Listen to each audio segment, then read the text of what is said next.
That lesson, I took it to another level with the illegal activities.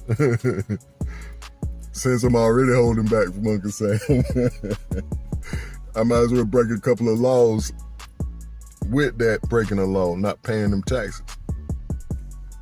But I ended up getting caught, did over a year in jail and prison, and was put on probation or parole.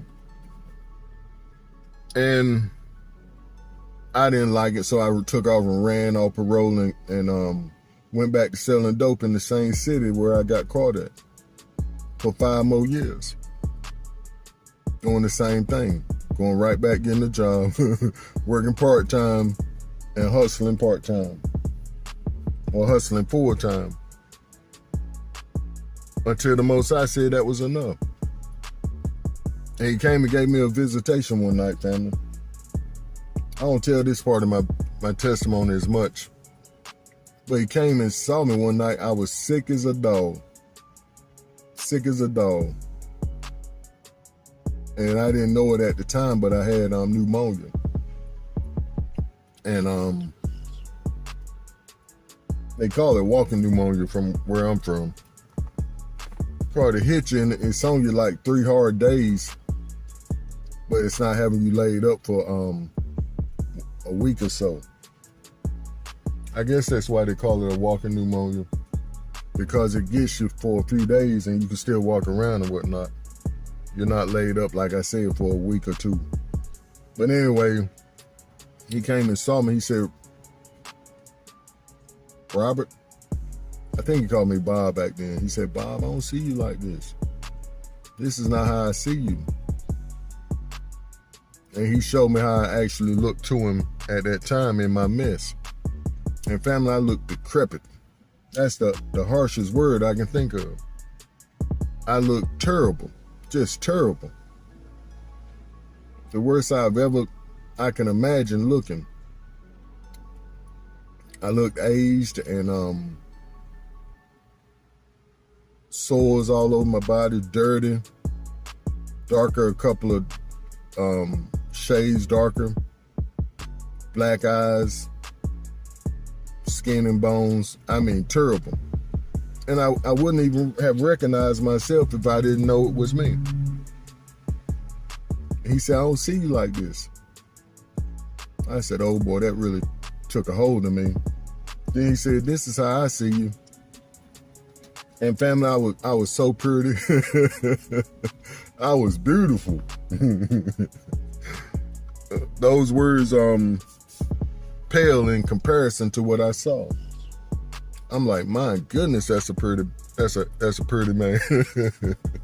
That's a handsome man. That's a good looking man now. All buff and I was already buff and really cut up at that time. I was doing a lot of, I think I was shoving bricks, working for a brick mason at that time. And he said, this is how I see you. And this is how I want you. And I'll never forget that. But how many of us know, family, it starts with our yes. It starts with our nevertheless, not my will, but your will be done. And it's good to be where I saw myself in that vision back then. Maybe not as pretty, but pretty on the inside, clean, not addicted to the dope, the drugs, the alcohol, the selling of drugs. That was addictive itself. Having people coming after you, wanting their medicine and you the doctor. Oh boy, what a powerful resurrected life the Most High has given me. And from that time until then, there's been a button he will push. He was like, I don't see you like that. That decision you're about to make. That's not how I see you. And it will force me to think twice.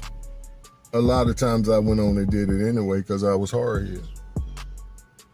But we praise the Most High, family, for you today. I thought I'd share this idea call was one a little bit more intimate to me than any other rest. And it does sound as if I'm tooting my own horn, but no, just as our sister was saying, this has to be a place where you have to get to before the Most High can really use you. And we'll put her information in the recording again.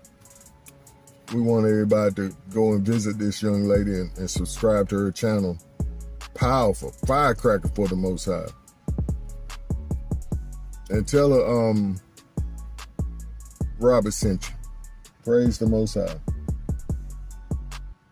Because I try my best to support these channels that support me, whether in word and deed or just in the word, or preaching the word, standing 10 toes down on the Most High's business.